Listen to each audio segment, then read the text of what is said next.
Hello and welcome to Radio Abundance. We are here today with Tibita Kaneene. He is the political director of the New York City New Liberals. We've had him on this podcast before. We had him on to chat a little bit about the New York City primary election, I think just before it all went down, which was very fun. And so we could even talk about that. But Tibita reached out and said, hey, there's some pretty key stuff on the ballot for housing in New York coming up, and we should talk about it. And we said, yes, hell yes, let's do that immediately.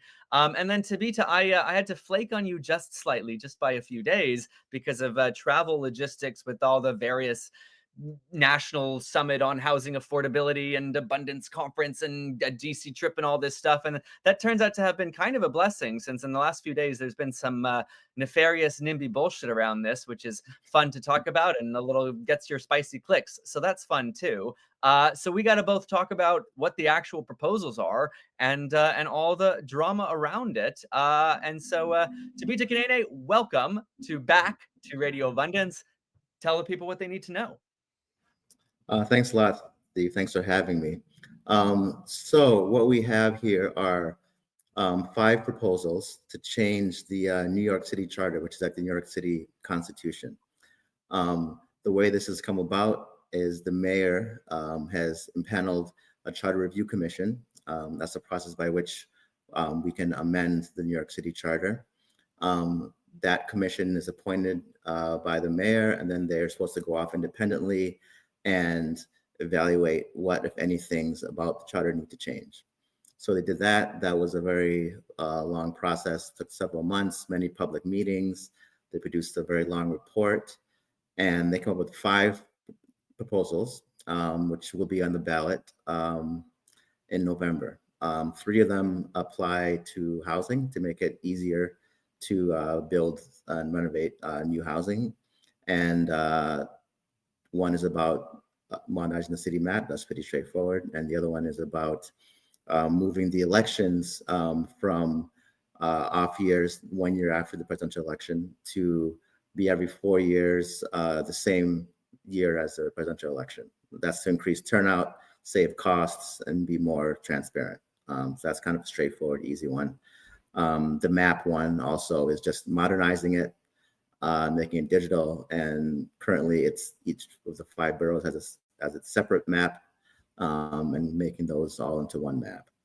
But the meat of it are 3 proposals which, in different and thoughtful ways, seek to streamline and ease the process by which new housing is approved.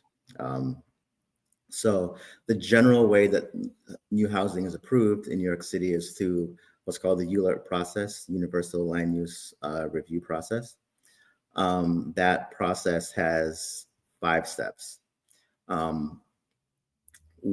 first step is there is a Department of City Planning review and pre-certification.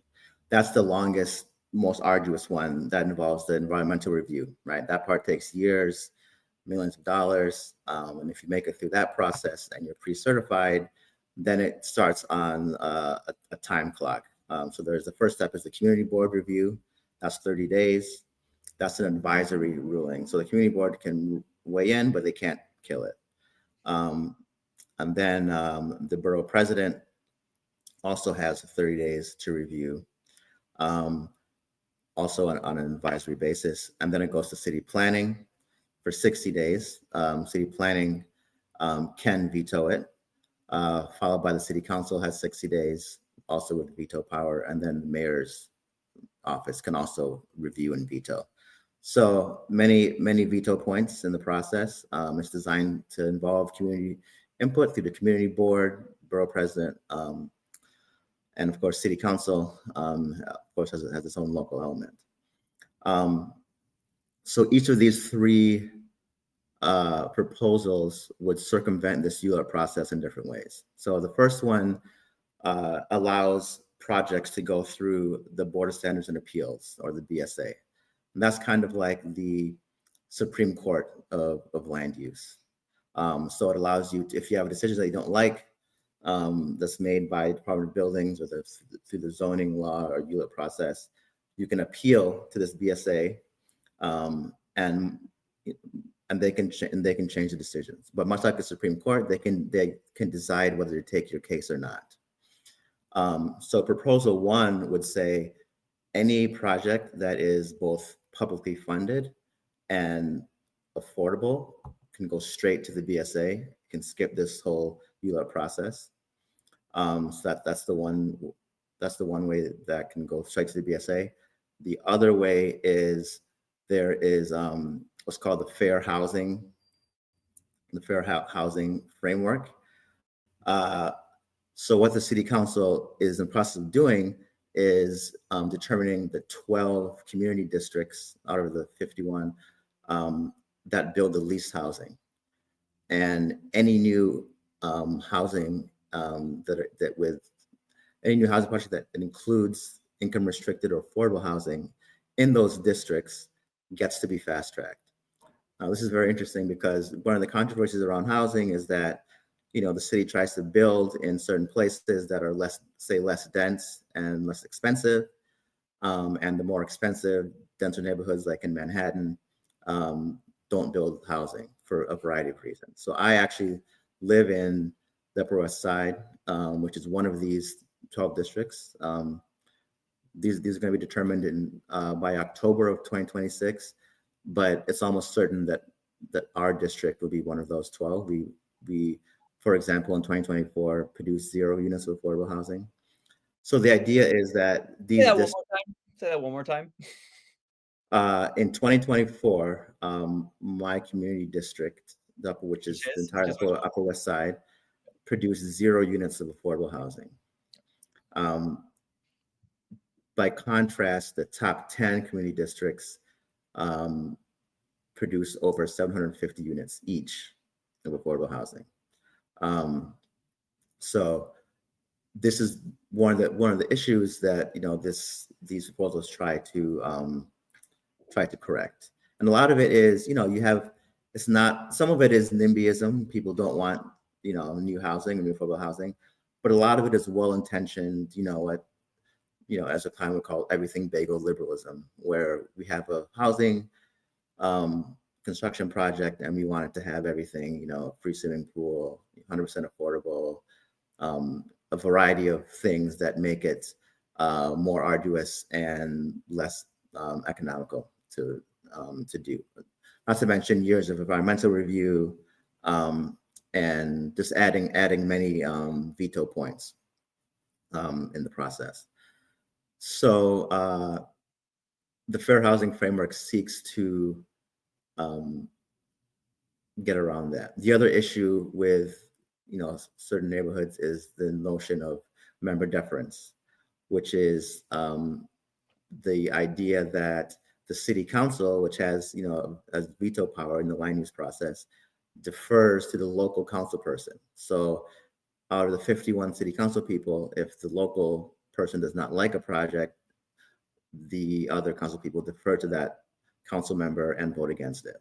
Let's stay on that for a good Yes. long time, because we had Congressman Richie Torres on this show, and he called member deference in New York City. This doesn't exist like everywhere. This might be a new concept to some people.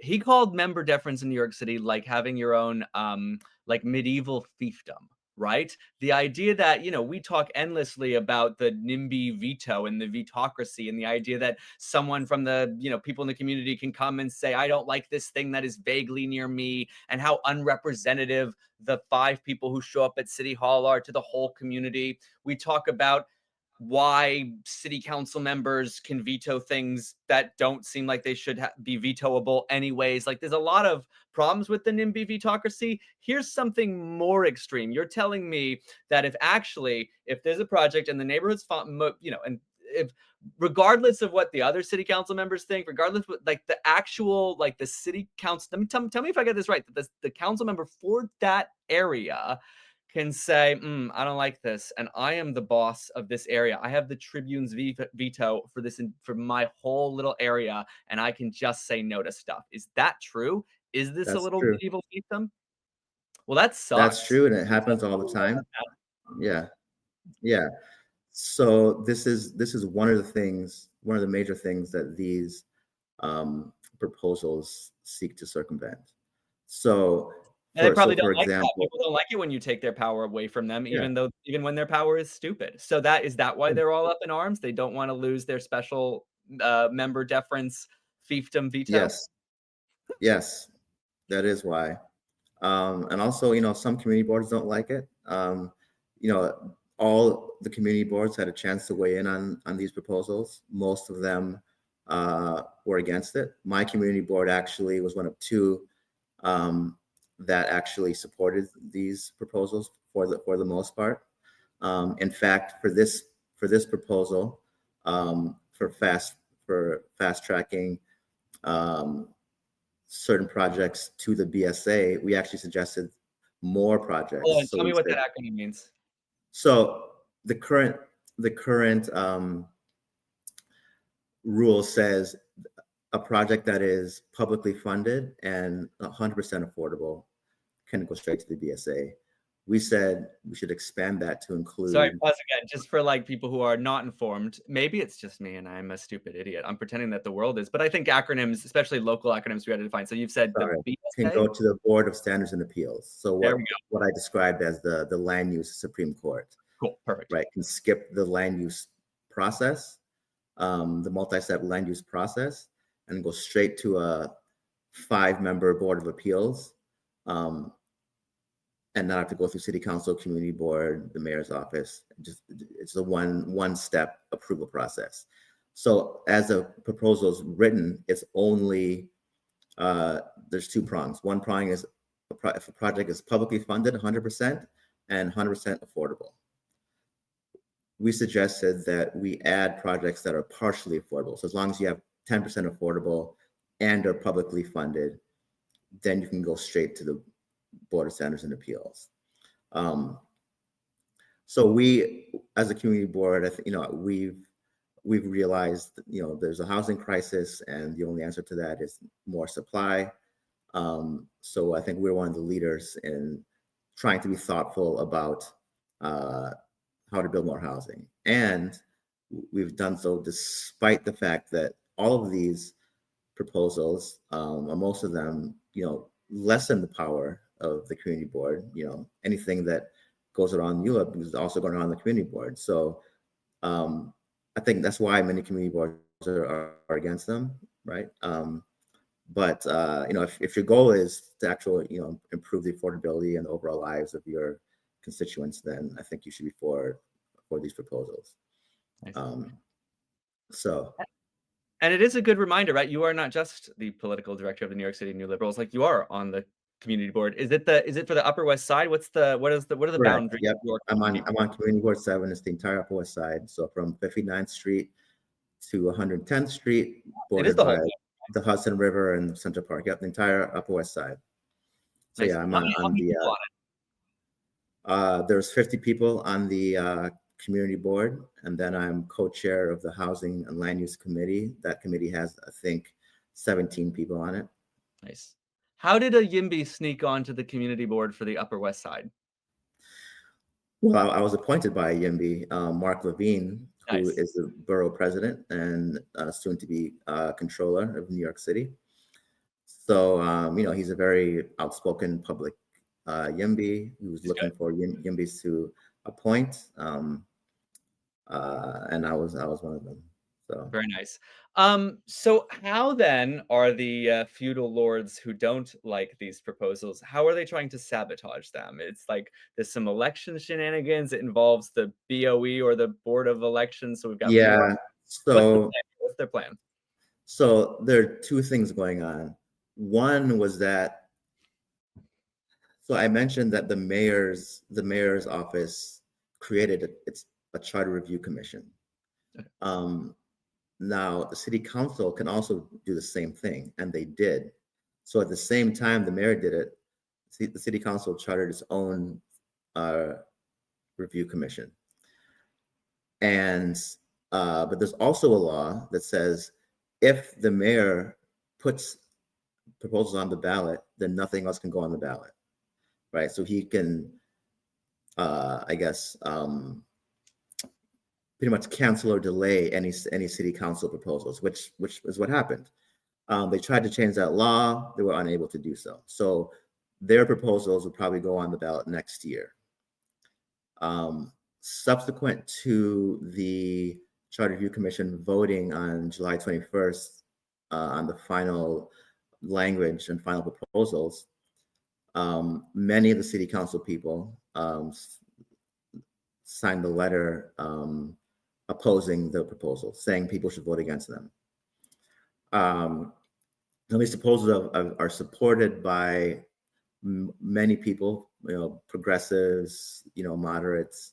Brad Lander is very much in support of them. And on that issue, he has Brad Lander did apparently call the Board of Elections plan Trumpian overreach. Yeah, Both a good quote and sounds pretty true. yeah. So once they signed the letter opposing the proposals on the merits, which I guess that part is fine, right? They're just saying people should vote against these proposals. But then when that didn't work, Council Speaker Adrian Adams and the other leadership wrote a letter last week to the Board of Elections asking them to remove these proposals from the ballot completely. Their reasoning is that, or their argument is that the proposals don't clearly explain the ramifications of the changes, namely that it would take a lot of power away from the city council. They think that this has not been adequately explained. That's it. That's the crux of the thing, isn't it? It's like, it's not about housing. It's, shouldn't the voters know that this will take away my feudal privilege? Is that not what they are saying? They're saying that. I would say it's pretty disingenuous. I mean, the language is pretty clear.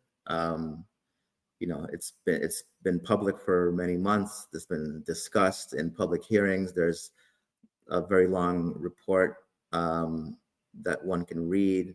It's written in pretty plain language. The ULIP process has 5 steps.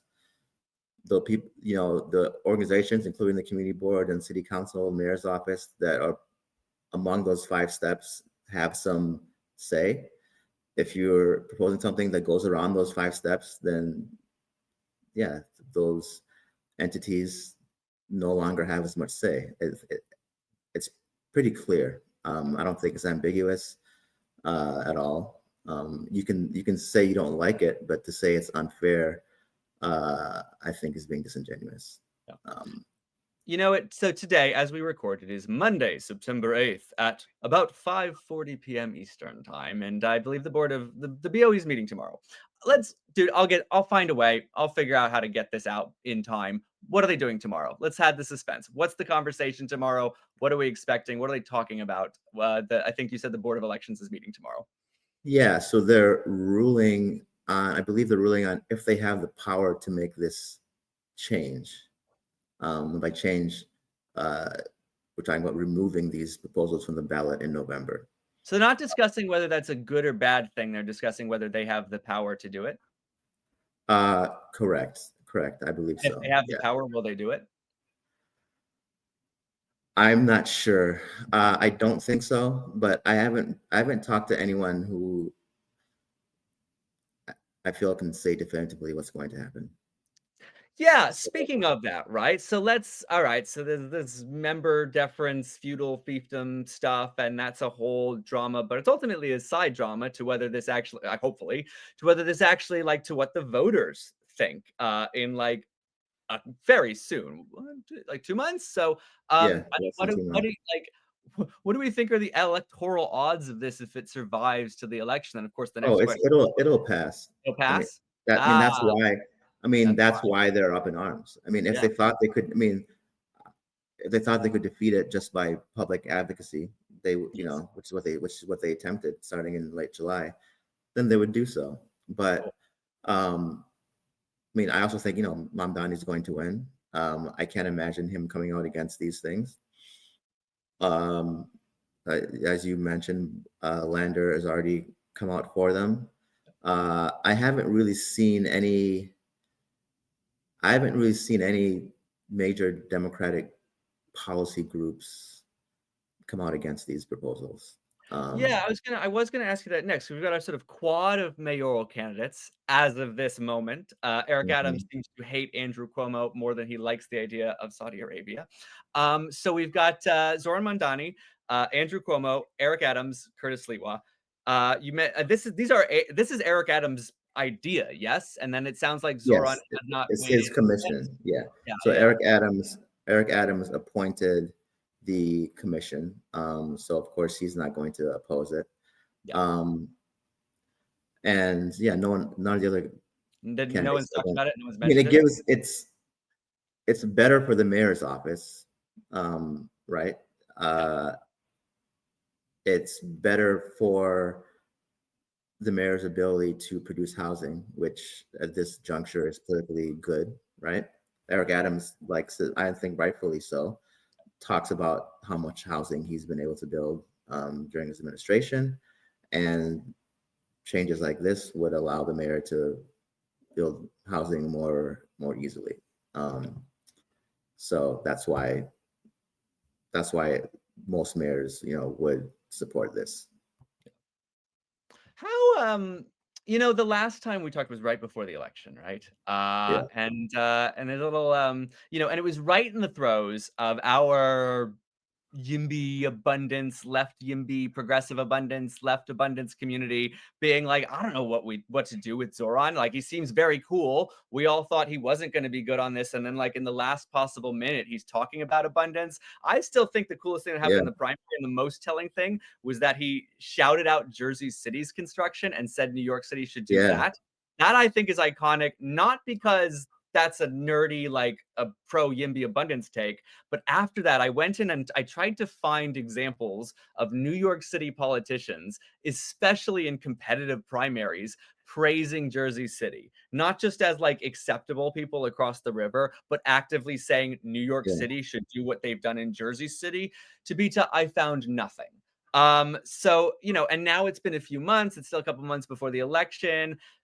I haven't heard Zoran talk too much about housing in this time, which is fine. He has other things to campaign on. I have been, heard those little whispers from people in different communities who are saying he seems pretty practical, right? In the sense that, like, I like to say Zoran's not winning because he's a socialist. He's winning because he's social. Like for the first time in the last few years, he seems to have figured out that socialists can win as long as they seem friendly and social and like they like other people. Similarly, I think he grasps the idea that he has a once in a lifetime shot to like do the things he's talked about and popularizing them, and he does actually have to be effective, which does seem, I think, to mean building a lot of housing, and God willing, people like Brad Lander, like Chiose, like Zellner Myrie, who are friends and allies of him, help bring him in the right direction. But I am just curious, like your pulse, your community's pulse, how are we feeling about Zoran now, a couple months after the primary, a couple months before the general? yeah. I mean, I'm feeling good. Uh, I plan on voting for him in the election. He won, but he won the Democratic primary by 12 points. I'm a Democrat. Uh, the only reason I would support, a third party candidate was if I felt the election was somehow unfair, or I had, there was some, ethical concern with the Democratic nominee or something. Yeah, I mean, I'm a happy warrior. I'm a big tent person, and I focus more on policy, things like abundance, and other things that I think would be most consequential for New Yorkers and people around the world. So, I think even before the primary, I was encouraged by Zoran's comments in the New York Times saying that he has come around on the fact that privately um, privately built housing supply is central, to solving the housing crisis. And then he went on Derek Thompson's podcast. They didn't agree on everything, but he seemed at least open-minded and has changed his mind on a few things. And then subsequent to that, there have been many conversations, with people that I know that have been fruitful and encouraging. And then, I think what's important, regardless of who wins, is a lot of it is who is appointed. So even with these proposals that we're discussing, for instance, the Board of Standards and Appeals that we were just talking about is completely appointed by the mayor. right? All 5 people, right? There's some requirements, like one has to be an architect, one has to be an engineer, but he can appoint whoever he wants. Same thing with, the city planning commission, right, which affects housing. It's 13 members, 7 are appointed by the mayor, one by each borough president, one by the public advocate. So the mayor can appoint a majority, does appoint a majority to that city planning commission. The rent guidelines board, the rent freeze is a big issue. Um, uh, the mayor appoints all 9 people on that board, which decide the actual rent increases for rent stabilized units.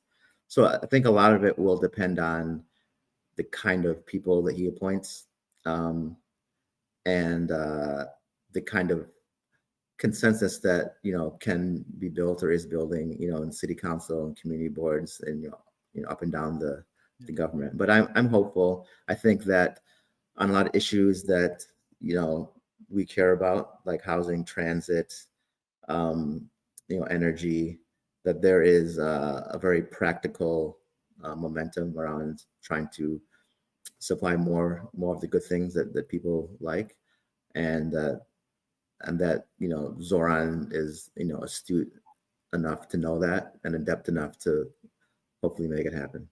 Yeah, I'd love to press on you just a little bit more, and you can let me know if that's cool. But because I just think this is cool and like interesting and like revelatory, and there's probably possibly even literally a million more people who have gone on this journey that you have gone on, which is to say, like the last time we talked right before the primary, I think like dollars to donuts head to head, you probably would have gone Cuomo over Mamdani.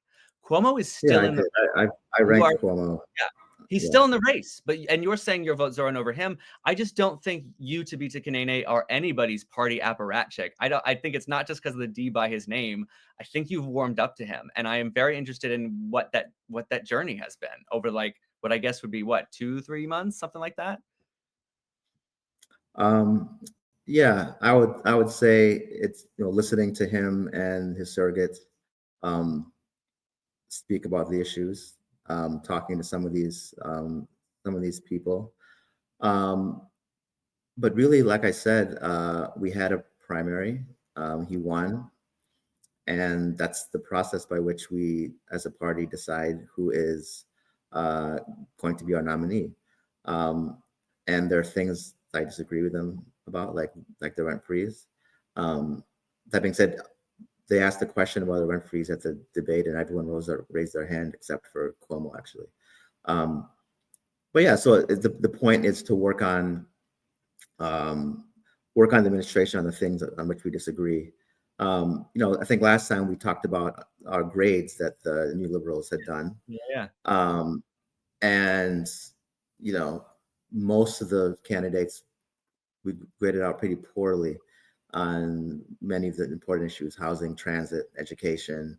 I think we gave Zoran, D's and F's on most issues. Um, so that we don't agree with him on everything, but we're trying to work with the administration where we can, and frankly, most of the leading candidates were pretty bad on a lot of stuff. For instance, education. It was hard to even find statements on education for any of the candidates outside of 2 issues. One is providing childcare, and the other is, the specialized high school achievement test. Whether the school should use that as a primary, or I guess sole admission criterion. But I mean, contrasting that to like the election in 2017 with, 2013 with De Blasio, or of course with Bloomberg, who ran education as like the major issue. There was just not much policy conversation on that, or really a lot of things. It was largely a referendum on Cuomo's past, Mamdani's youth, and then a few issues that were highlighted by the candidates: affordability, free buses, things like that. Um, so there's a lot of stuff that remains to be seen. Yeah. on how Mamdani or anyone would govern, I Yeah. guess. I mean, you mentioned his surrogates, and for me, that's the big thing too, right? Like he's very cool and charismatic, and I think importantly, he seems smart and he seems interested and curious, and of course, bold, and all those are good things. I am most encouraged by the combination of his what I would call like yeah curiosity with the people who are I'm hoping in his ear, right? And that is Brad Lander, that is Chiose, that is Zellner Myrie. Those might just be my pick for a triumvirate to run New York City housing and maybe America's housing, right? You could it's a pretty good trio for what I might call progressive abundance, and that's who I'm staking my hopes on. And I'm encouraged. We don't know; it's a lot of speculation, but and I'm not a New York City voter, but that's what encourages me. Yeah, yeah, Yeah, me go for it. too. Yeah, Yeah, me so, too. I mean, the people you mentioned are all great, and hopefully they'll be very involved. Obviously, Brad Lander is extremely involved. Right after the election, he came to an abundance happy hour nice, and nice. said Zoran is the abundance candidate, and there's no difference between progressivism and abundance. They go hand in hand, and that's something that I think that uh, I feel very strongly that Yeah. abundance is a separate axis. It's not left, right, or center. There was that recent article. Who wrote it?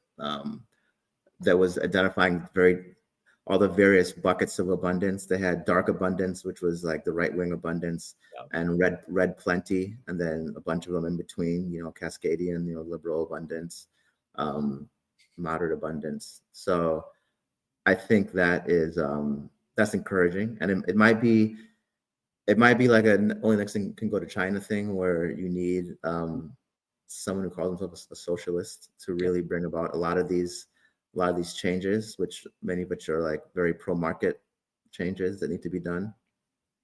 So I mean, I think that's true.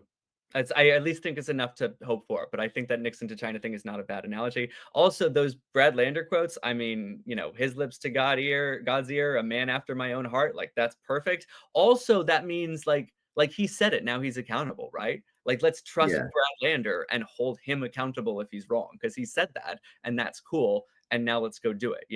Like that's yeah, awesome. yeah. Uh, And then so the second housing proposal um, would create an expedited land use review or ELR. have we And talked about basically, one of three proposals? Can that be true? Is that we true? talked about one of them, yeah, but the other Oh two my are pretty god. All right, I pretty got more quick. time. Let's keep going. Yeah. The second one, it would allow basically, so as we've discussed, the land use review process is very arduous, very long, very expensive, right? Just the environmental part could take years. Because of this, you never see any small projects even attempted. It's only big, huge projects, right? So this second proposal says, okay, let's have just an expedited process if you have a modest change. So what's modest? If your building is 45 feet or less, or if you're only increasing the density uh, by 30% or less, then you can go through this expedited process, which hopefully is cheaper and doesn't scare away or preclude smaller projects from trying to engage in it. Um, in addition, it also allows this expedited process for things like solar projects, and then climate resilience, like flood buyouts, building uh, barriers, by the water, and then even better, uh, the CPC, the City Planning Commission, can add categories going forward, right? So this allows future reform. So we can say, you know, uh, in 5 years, we can say we're going to add, carbon capture uh, to this expedited process, or modular housing, or something like that, right? So it allows this process to grow with technology and changes in how we build how we construct our built environment. Um, Go ahead.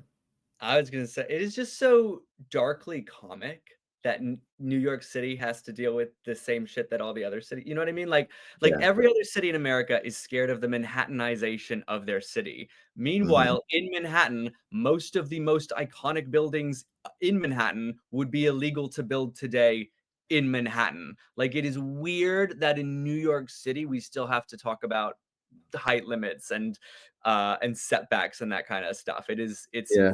funny in a sad way. Yeah. It is. It is. I mean, the zoning. I mean, the idea of zoning is pretty. I want to say insidious. I mean, Yeah. every single parcel of land in New York City has a specified use or uses, a maximum height, an amount of setback it allows. There's just a whole host of things where someone has written it down, and this is how you can use that space.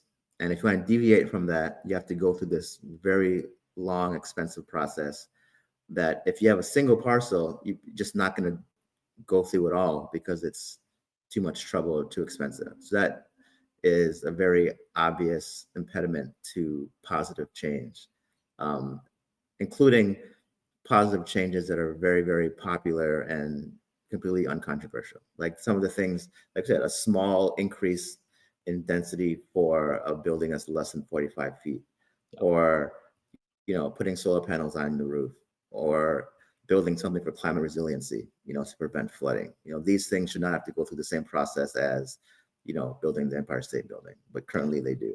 Well, yes, I was just about to talk about the Empire State Building, which is kind of sticking out of your head like a little point, which is funny. When the Empire State Building was built, it was more than 5 times as tall as everything surrounding it. Like Yeah, it blew up the neighborhood character, and I think we're glad it did.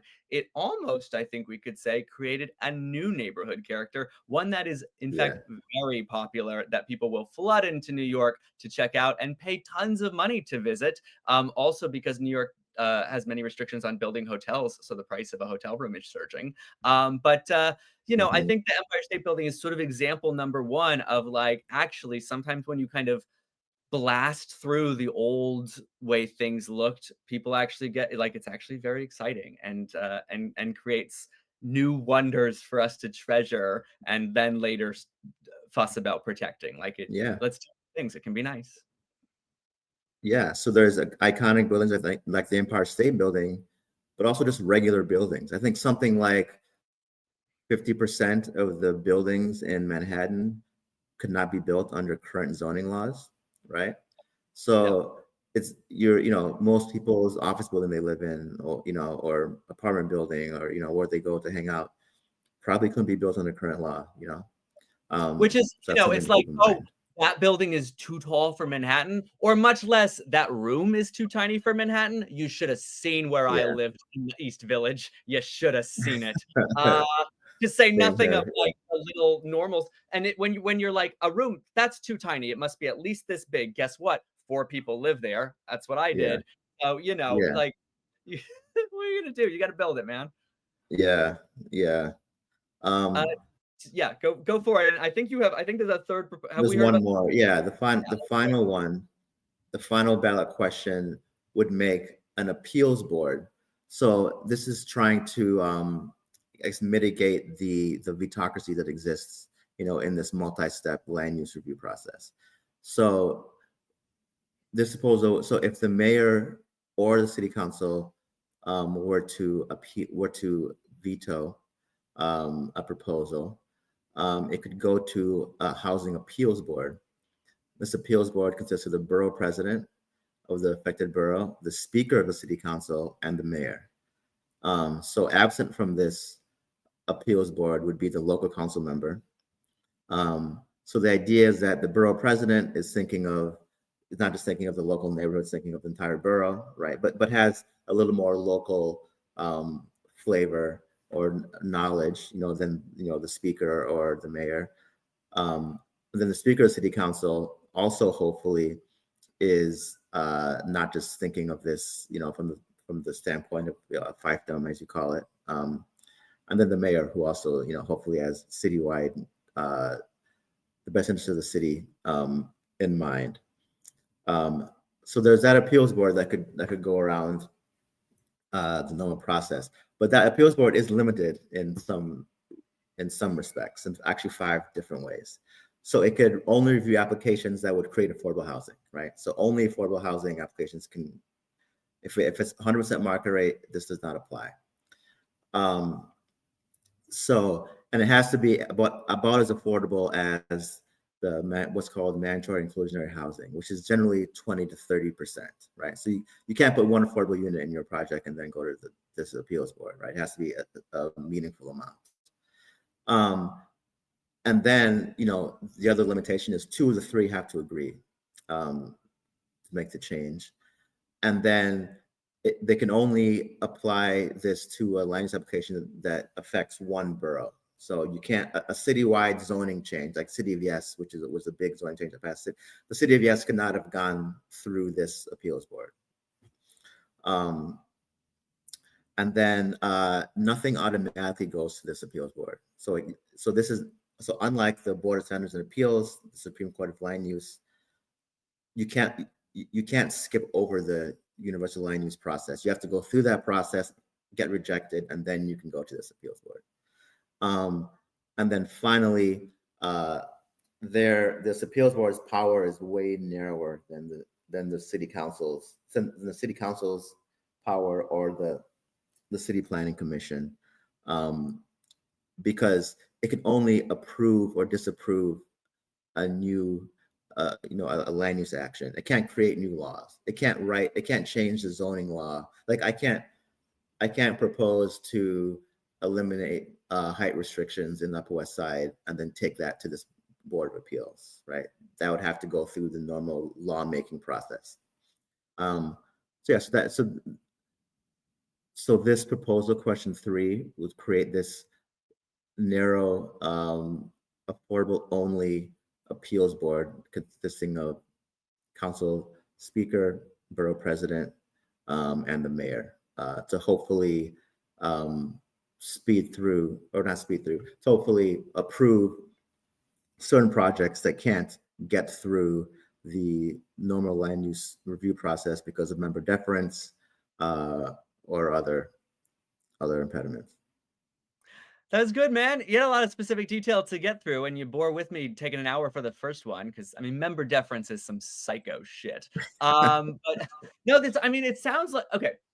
First, I'm gonna ask you what we can do to support these in a second. But first, like, what do you think the impact will be? If it gets through the Board of Elections little stunt and the voters pass it, like, quantify this, help me feel out. You've given me the specifics of the laws. What do you think the actual, like, dollar donut impact on New York City will be and how soon? Yeah, I think this, in a way, is as meaningful as City of Yes. That's a big claim. Unpack that. Well, so City of Yes was very ambitious. I give the mayor a lot of credit for the original ambition of the plan. But what happened was that in the process of getting it approved, it got watered down by a lot of people who ended up voting for it. They said, oh, it was, for instance, it was supposed to go to parking minimums across the city. By the time it got passed, the parking minimums were eliminated in Manhattan, but remain in some of the lower density areas like Northern Bronx, Eastern Queens, and so on and so forth. So as a result of all that, City of Yes is only expected to create 80,000 units of new housing over the next 10 years, which is good, but we need way more than that. There's another plan called the Manhattan Plan, which is supposed to create 100,000 units just in Manhattan over the same period.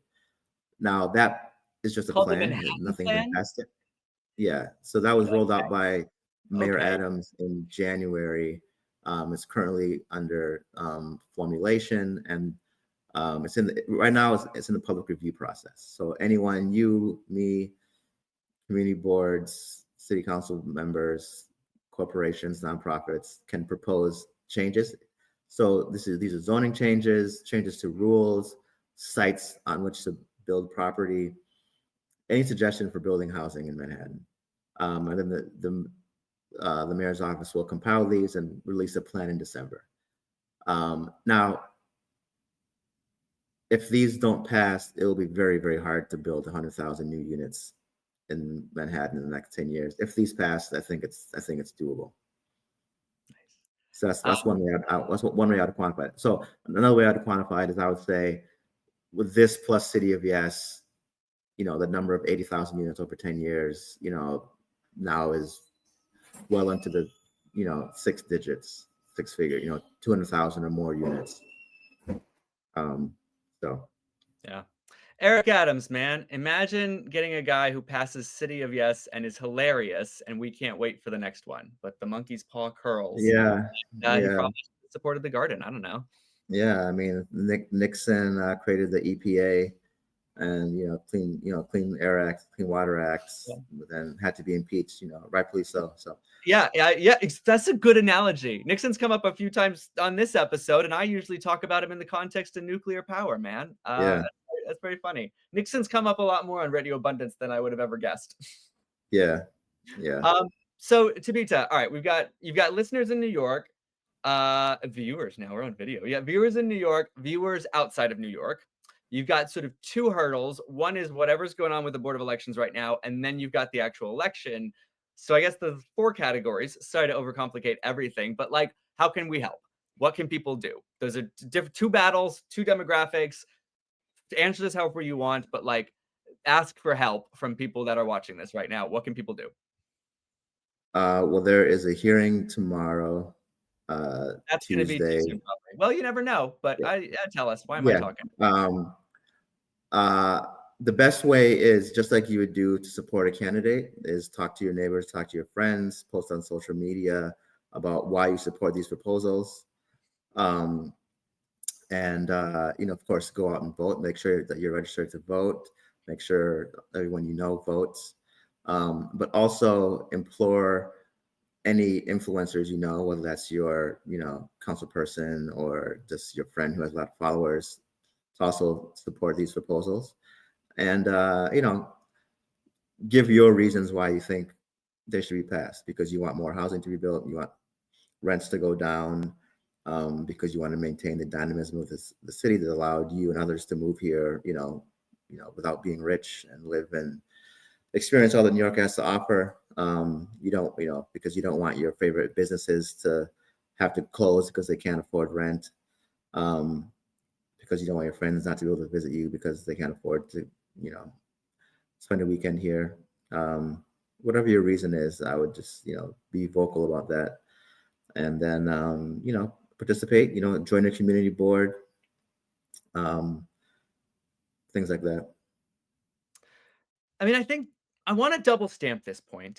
And it came up in a conversation I had earlier today with a member of Congress about fascism, which I'm excited to share with the world. But like this actual idea, you said it's the most tried and true thing of politics ever, right? Which is just talk to people and just tell them. But I actually think this is huge in a couple of the areas most important to this show. And in this case, it's because NIMBYism, I think, is the easy default position, which is what 50 years of not really being questioned will do for you, right? And it's so much, we all want to pay less in rent, and it's so much easier to conceptualize the danger of a giant tower than the danger of scarcity. That's much less vivid in that you can't actually picture scarcity. It's like an anti-visual. So the idea of having those sort of easy defaults that you might get from social media or like your family or whoever, and having like a friend and a person you like and a person you trust say, no, actually, we need to build housing. Like, no, actually, we need to build tall housing. Like, no, actually, we need to build dense housing. Like, that is the thing, and maybe the only thing that will make your rent go down. People do actually need to hear that, not from an article, not from Ezra Klein, not from Twitter, not from members of Congress. They need to hear it from you. They need to hear it from their friends and people they like, and they need to hear that building is good and that they should care about this. And oh, by the way, vote for these things in November and raise a lot of hell about them until then. I think it is the most important point in our politics. And with the enshittification of the world and social media and the bots and AI, it's never been more important to just pick up the damn phone and call your friends, to just text your friends using your own thumbs and not some political campaign's auto dialer, and to just say when you are hanging out with people, grabbing beers, or let's be real, nobody drinks anymore, smoking a joint or whatever it is people do now, like just to say, this is what we got to do. That matters. And, not, all the influences in the world cannot affect your friends as much as hearing it from you. And that is the most important thing you can do. And so I want to thank you, Tabita, for calling that out. No problem, no problem. What should I have asked you today that I didn't? Um, about this daylighting bill that's Well, then you before the better city answer it. council. So what daylighting is it's removing the 8 parking spots closest to the intersection and at any intersection. Um, and experience and research has found that this greatly reduces pedestrian deaths. For example, in 2024, 92% of the pedestrian deaths in New York City were at intersections that were not daylighted. Um, Very famously, Hoboken enacted daylighting in 2017 and has had 0 pedestrian traffic deaths since. So there is a bill before the city council to pass daylight. So actually, daylighting is a state law, but right now, New York City is exempt from it. So this bill would just bring us into alignment with the existing state law. Um, Opponents don't like that it would get rid of 300,000 parking spaces, but the good thing is we still will have 2.7 million more street parking spaces, not including garages or people's driveways, but just the public spaces in which people are allowed to store their privately owned vehicle. There would be only 2.7 million of those left. Also, there was a Department of Transportation report on this, which said that yes, daylighting would save many lives, but it would also cost. But daylighting works best if you have a hard obstacle in that parking space, not just open space. And putting those in, they're claiming would cost $3 billion or about 10,000 per intersection. Now that is more than it would cost because you don't have to put like a cement block there. You can just put, for instance, a city bike stand also works, or a dining shed also works. So it could cost way less than $3 billion, or you could make money from it. You could sell advertising. You could have public-private partnerships. You could use that space for a lot of ways that could make it, fiscally neutral. But also, there's also just the cost of car accidents and loss of life, which they're not taking into account. That's worth something, I would say. I would say too. Yeah. So where this currently is that the bill has 26 co-sponsors. That's important because there are 51 people in the city council. So that's already a majority. They're hoping to get 34 people on board in case the mayor vetoes it. And as we know, he's been vetoing a lot of bills lately. Sorry, quick question. I thought this was a state thing, but this is a. All right. Daylighting is a current state law. Oh, it's current, and it's a question of whether New York City is currently exempt from that state law. Oh, that's a good This would take away the exemption and make New York City comply with the state law. So that is before the city council needs to pass. City council will be signed by the mayor and be a city law. So it's currently in committee. Julie Menon, city council person from District 1 on the east side, is the head of the committee that needs to bring this to a vote. Interestingly, she has thrown her hat in the ring for city council speaker. So, if you think that she should bring this to a vote, I would reach out to Julie Menon and say, hey, I like daylighting. Let's vote on it. That's what I would recommend. Nice. You know what? You're talking about the cost of it, right? I have seen this done in a guerrilla way, right? Like you just need a big ass rock. Like you can actually order a big ass rock and put it in a parking space, and then somebody has to move it. I mean, don't tell people that. Definitely tell people that. But no, and then you made look, we spend a lot of time on this show talking about things we like better than parking spaces, like parks or apartments. But Tabita, do you know what I like better than parking spaces? People's lives. Yeah. I feel like $10,000 an intersection. Yeah.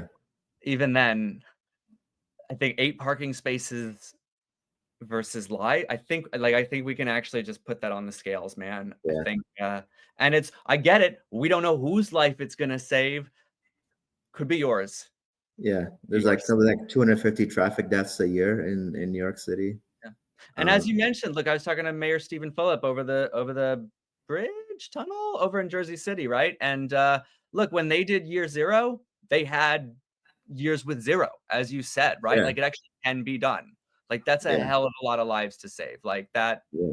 you're gonna be like, you want that on your conscience, right? Do Yeah, it. and studies have shown in Jersey City and other places that it was the daylight that made a difference. I mean, it's a physical thing. Like you literally can't see someone crossing the street if there's a car there, and then if you move the car, then you can see that person.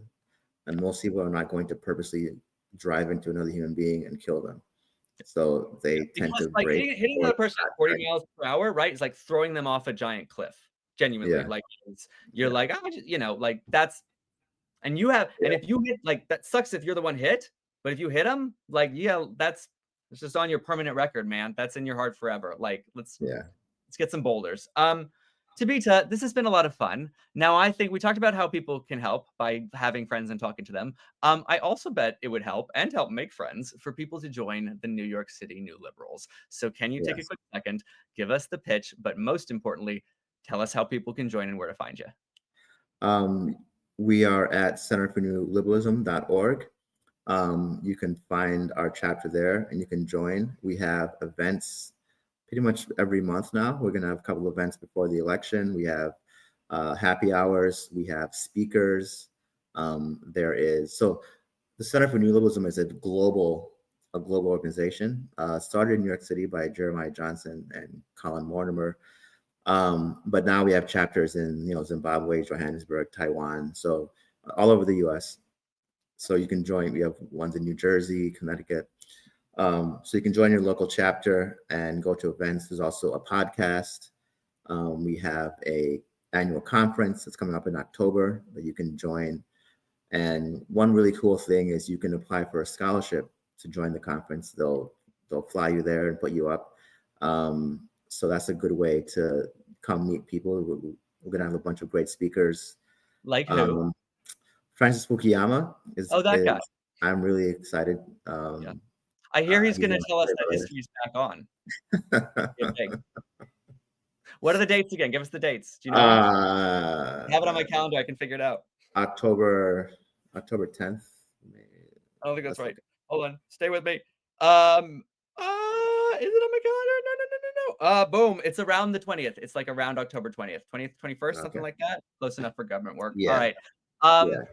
do they really have to go? It's a lot of words. They really have to go to centerfornewliberalism.com to sign up?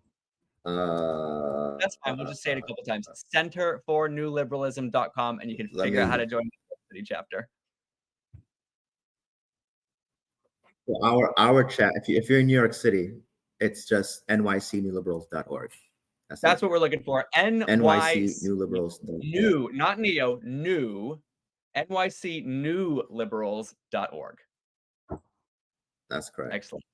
By the way, I knew you guys were international, but that's even bigger scope than I thought. I have always heard that Zimbabweans were neoliberal shills, so I get it, but it's still pretty cool. Yeah, it's Um, pretty cool. I've made a lot of friends all over the world through this organization. That's that's so been cool. one of the great things about it. Yeah. People should definitely join then, and they'll have friends to hang out with in different places, and couch surf Yeah. with, and friends Yeah. in New York City to campaign with. Yeah. Yeah. Amazing. This has been such a fun chat. We've been here like an hour. It's been great fun. Tibita Kaneene, political director for the New York City New Liberals, part of the Center for New Liberalism, who can be found at nycnewliberals.org. You in the audience have just heard all about these 3 very important housing ballot issues in New York. Please make sure if you are in New York to vote for them. If you are not in New York, to tell New Yorkers to vote for them. Let's get rid of this whole member deference, municipal feudal fiefdom weird thing. Let's get rid of it. And Tibita, thanks not just for coming on Radio Abundance to talk about this, but thanks for suggesting it. Thank you for reaching out and being like, dude, people got to hear about this. Let's get this going. Because I really appreciate it and have had such a blast hanging out with you today. No problem. No problem. All right. Thank you, Tibita, and thank you to everybody who has been watching this. You have been watching Radio Abundance. I am Steve Boyle. I am your host and executive director of YIMBY Democrats for America. If you like this stuff and want to get involved or like meet people or go to parties or campaign or build houses, look, we're here to build America, defeat fascism, and unleash the era of progressive abundance. And we're going to need your help. And I'm also sick of my own voice. So like join and, you can come on the podcast. It's totally possible. So thank you everybody at home for watching. Thank you Tibita Kaneene for telling us what's up. And we will see you all next time. Thank you.